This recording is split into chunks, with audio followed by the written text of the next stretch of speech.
Qala Rasulullah sallallahu alaihi wasallam, amesema mjumbe wa Mwenyezi Mungu, rehma na amani zimshukie juu yake, al-islamu nazif, uislamu ni usafi, fatanazwafu, basi jisafisheni, fa innahu la yadkhulul janna, hakika mmoja wenu hatoingia peponi, illa nazif, isipokuwa ni usafi. Qala Rasulullah sallallahu alaihi wasallam, amesema mjumbe wa Mwenyezi Mungu, rehma na amani zimshukie juu yake, thalathatu la yadkhulul janna, watu wa aina tatu hawataingia peponi: mudimimul hamri, mwenye kudumu ulevi, wakatu rahik, na mwenye kukata ukoo, wa musabbiku bisir, na mwenye kuamini uchawi.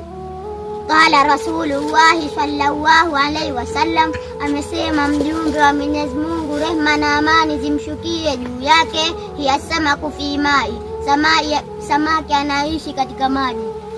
Qala Rasulullah sallallahu alaihi wasallam, amesema mjumbe wa Mwenyezi Mungu, rehma na amani zimshukie juu yake, ma samata naja, mwenye kunyamaza amefaulu.